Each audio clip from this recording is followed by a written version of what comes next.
Para entender melhor o Gregório de Matos, eu vou falar um pouquinho de como é o barroco na Europa, e lembrando sempre que o barroco literário no Brasil é muito similar ao barroco literário na Europa, claro, com as suas idiosincrasias, mas que o barroco das artes plásticas ele vem depois, mas não é o mesmo barroco do Gregório de Matos.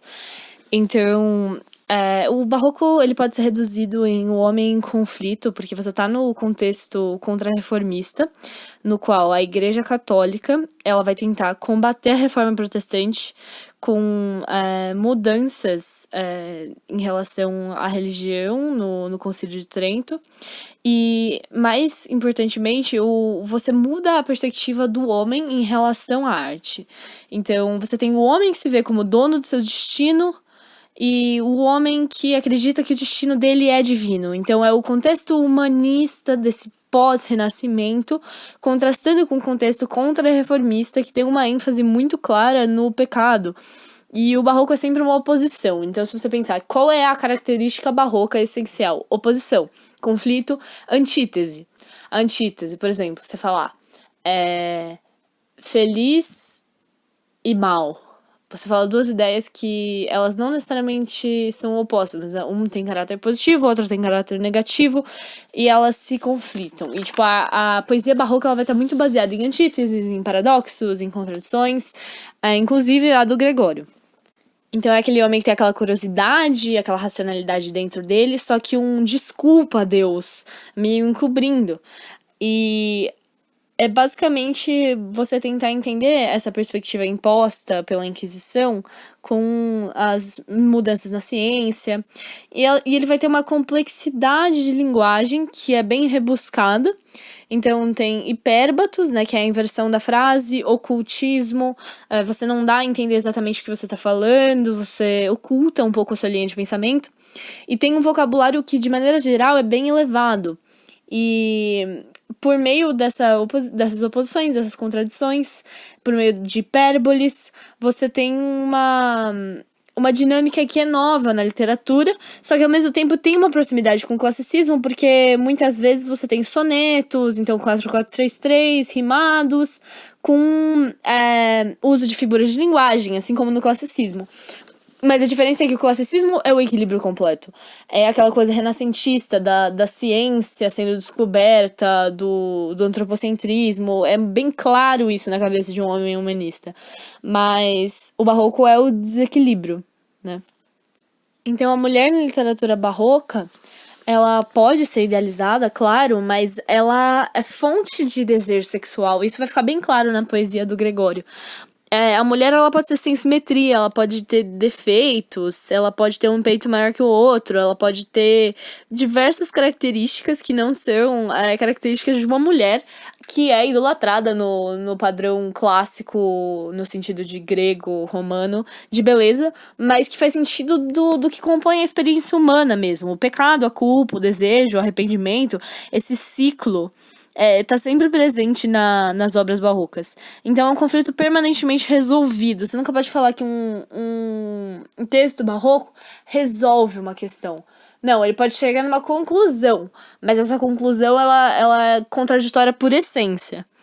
E a poesia do Gregório de Matos, então, mais especificamente, ela se divide em satírica, que vai ser uma poesia bem característica do estado da Bahia, da caracterização dos costumes. Eu vou falar um pouquinho mais pontualmente, mas tem a encomiástica, que é a dos elogios, a lírica. Então, dentro da lírica tem a lírica amorosa e a erótico-irônica, e a religiosa, que também é filosófica em alguns contextos.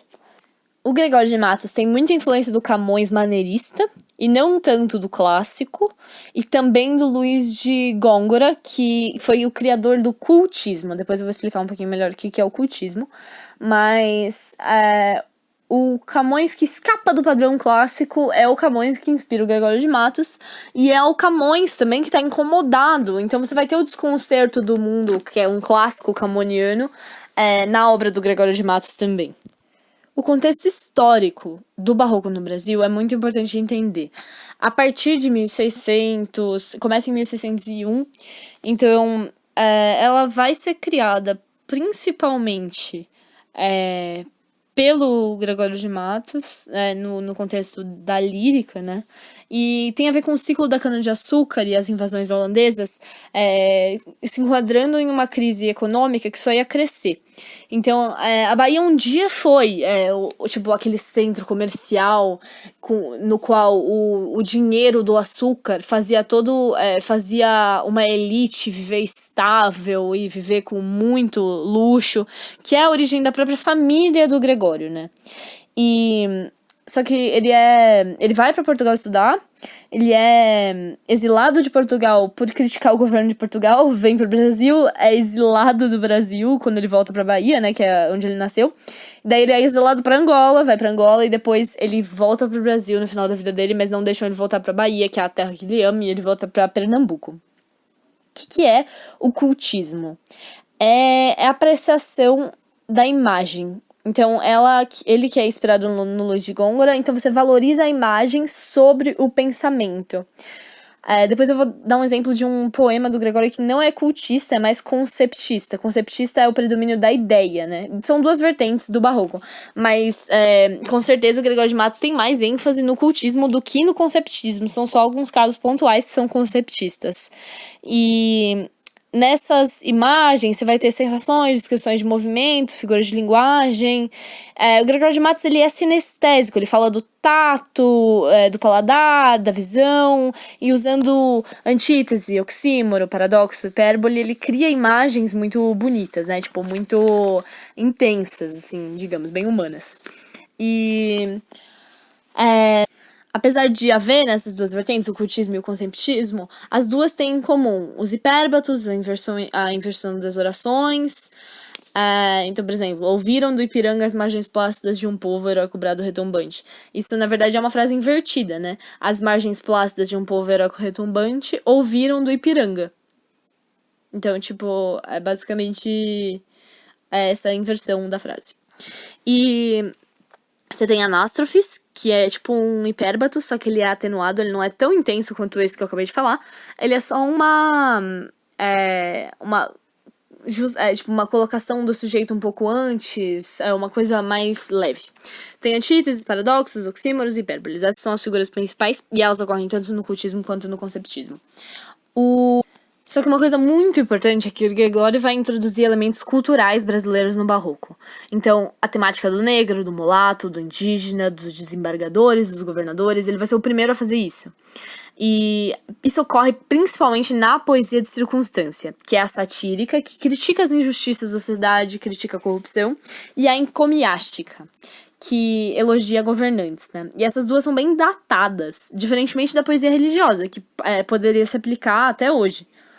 E essa poesia de circunstância, ela tem um enfoque em como que Portugal, da restauração contra-reformista, com a moral pública versus sensualidade privada, com o desengano pós-renascentista, como que essa sociedade portuguesa se contrasta com a sociedade do Brasil, do engenho em crise, que também vai ter o Santo Ofício delatando sensualidades.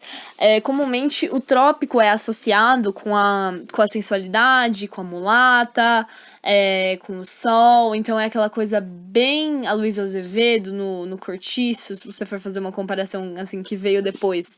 É você associar o brasileiro com uma certa propulsão maior para pecar. Então, porque nossas mulheres são bonitas ou por qualquer outra razão. Mas isso vai ser uma temática constante do Gregório, falar sobre a sensualidade, assim, das mulheres. E a lírica amorosa do Gregório, e às vezes pornográfica, nem tanto amorosa, ela vai transitar entre esse ascetismo, que é uma abstenção dos prazeres físicos para você chegar mais perto de Deus, em contraste direto com o sensualismo. Então é sempre uma dinâmica, espírito versus matéria, assim. E alguns temas muito comuns da poesia satírica, ou circunstancial em geral, encomiástica também, é o desconcerto do mundo, a idealização do passado. Então, como a Bahia era maravilhosa, nostalgicamente, só que agora você sofre as consequências diretas da crise do açúcar. O Gregório passa por várias dificuldades na vida dele, e ele tava acostumado, tipo, ele teve uma infância riquíssima, então é uma coisa que pra ele, assim, a nostalgia do passado também tem a ver com a história de vida dele. A agressão ao mulato, ele critica a corrupção, a fidalgia local, ele critica os desmandos administrativos de Portugal, e também a ascensão de negociantes portugueses, porque você vai ter agora um contexto de pessoas ganhando com financiamento de terras, então, tipo, uma coisa mais... o surgimento de uma classe de pessoas que trabalham no mercado financeiro, entre aspas, assim, trabalhando com terra, trabalhando com venda, trabalhando com esse tipo de coisa, que é uma coisa nova, assim, né, do ponto de vista de criação de centros urbanos. E você tem o círculo de ferro da opressão colonial, né, no século XVII, e é pós a União Ibérica, quando Portugal aumenta os impostos, tem uma baixa no preço do açúcar, então basicamente a colônia ela tá em crise, né. E o Gregório ele faz uma dinâmica bem legal que contrasta entre o barroco popular e o barroco acadêmico. Então, a poesia erótico-irônica é maior, né? Faz mais sentido do que o lirismo cortês, do trovadorismo, ou até mesmo aquela relação quase religiosa que o homem tem com a sua mulher no humanismo, na arte humanista, né? E ele associa esses comerciantes portugueses que estão aqui no Brasil explorando os pobres como uma própria opressão lusitana da coroa. E é bem interessante, tipo, essa realidade entre o bacharel, bacharel Gregório de Matos, né? O formado, que acha tudo absurdo, e ele, ele tá acostumado com uma realidade, um conhecimento acadêmico típico português, e a realidade da Bahia, que não tem nada a ver com toda essa ideia dele, né? E você tem bastante a ideia dos pecados, o amor como fonte de enganos, o mundo nas mãos dos homens errados, é uma ideia bem comum também na trama. E todos os poemas, eles têm um título que chama Didascalia, que é um ensinamento, tipo um título informativo, por exemplo. Descreve o que era naquele tempo a cidade da Bahia. Ou seja, tipo, o título, ele realmente explica o poema. Então, título na prova, você lê o título e você fala, tá, o poema é sobre isso. Essa Didascalia é porque ele não criou um título pra cada um, ele só, falou sobre o que eles falavam. Então é basicamente isso. Daí no próximo áudio eu vou falar um pouquinho sobre alguns poemas específicos que a gente leu em sala. Um texto muito interessante para começar, para falar de poesia erótico-irônica, é uma poesia pornográfica na qual ele satiriza a crueldade de uma freira no universo realista mesmo, de que os clérigos também transam e o Gregório tá criticando essa hipocrisia da igreja. Então, se pica-flor me chamais, pica-flor aceito ser. Mas resta agora saber se no nome que me dais, meteis a flor que guardais no passarinho melhor. Se me dais essa flor, sendo só de mim o pica, ou mais vosso claro fica, que fico então pica-flor. Ele chama ela de flor, basicamente, e fala que ele vai picar ela. Então, assim, é bem gráfico, né? Não preciso explicar.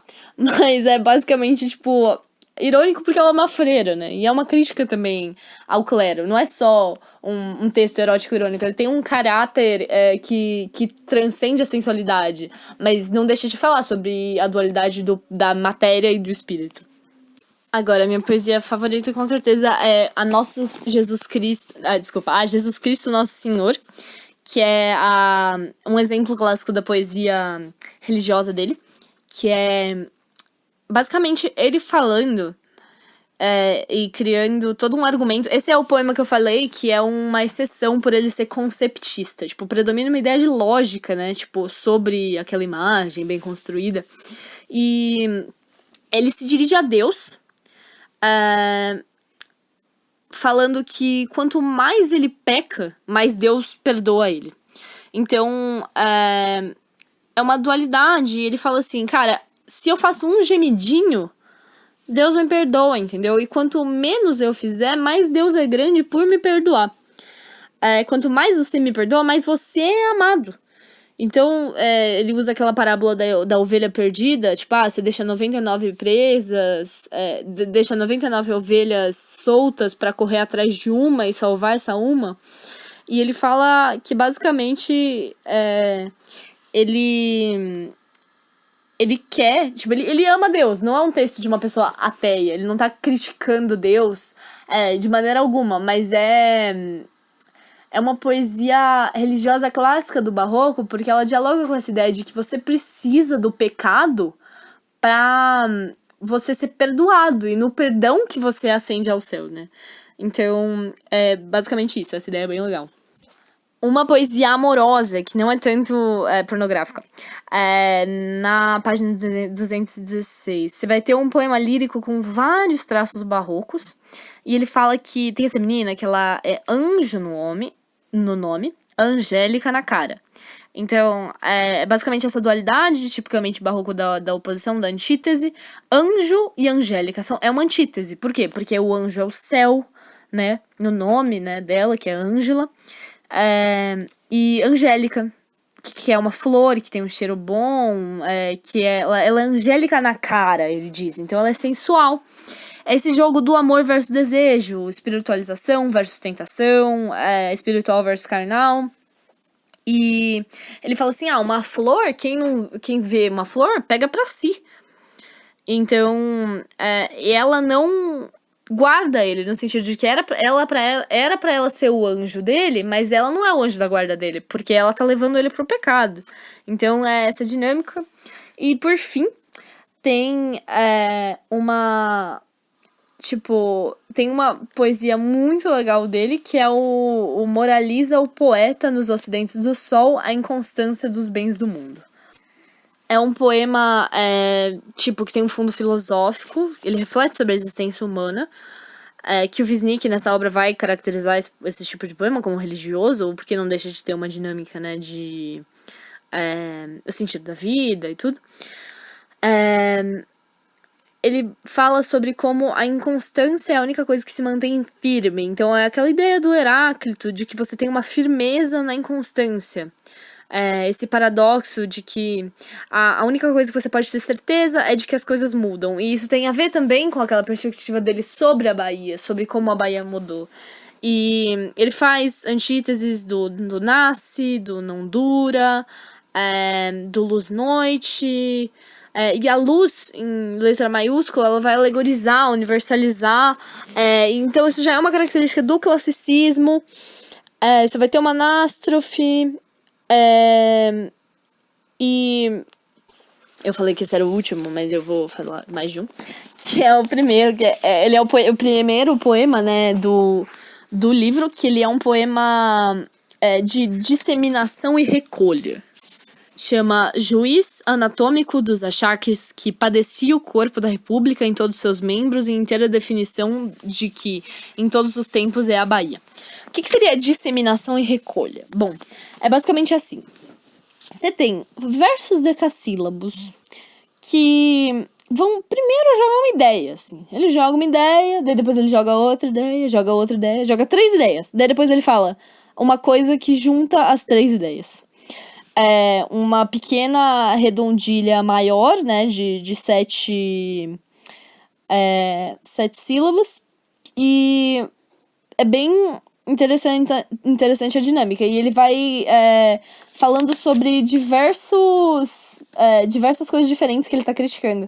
Primeiro, ele usa várias gradações do tipo, pesquisa, escuta, espreita, esquadrinha. Então, tipo, pesquisa, de longe, escuta, mais perto. Então, é uma gradação crescente.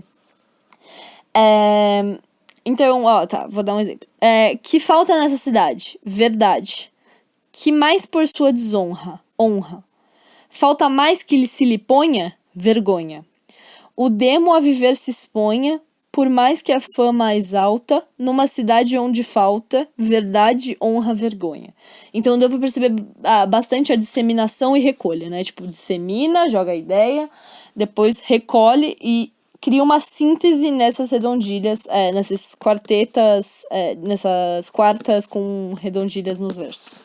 E Tem alguns exemplos clássicos, tipo, tem uma antítese nesse poema que é cozinha versus mundo inteiro, então o que é seu versus o que é do mundo, uma alteração, então vida sozinho, vizinho, uma metonímia sobre os pés dos nobres, que na verdade pés quer dizer domínio. Então, tipo, você pode achar bem claramente vários exemplos de figuras de linguagem nesse poema.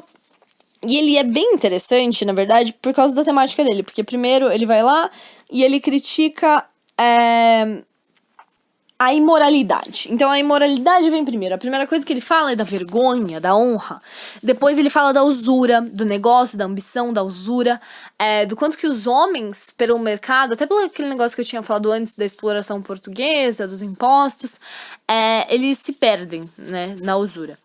E daí depois ele fala da miscigenação, mas isso daqui tem que tomar um certo cuidado, porque não é só uma questão de... o Gregório de Matos tá sendo racista. O Gregório de Matos, ele é uma pessoa que vai criticar todas as classes da sociedade.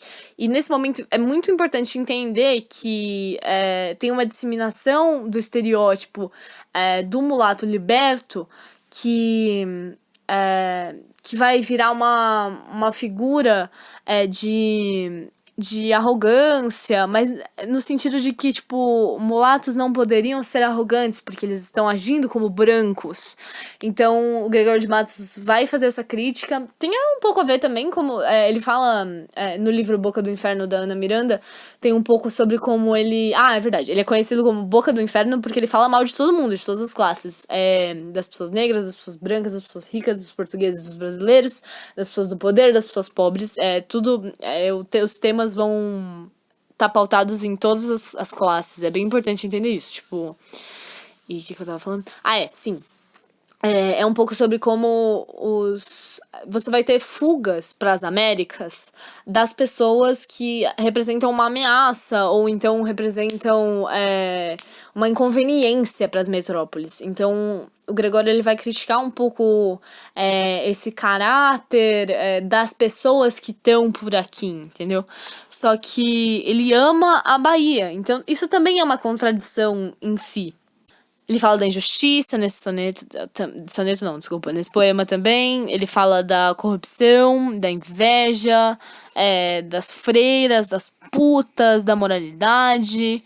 E ele fala sobre como ninguém pode fazer isso porque quem domina são os idiotas poderosos, que não têm sensibilidade, mas que têm o poder. Então, é isso. Esse poema é bem legal. E esse é o Gregório de Matos. Ele é bem bacana. Ótimo poeta.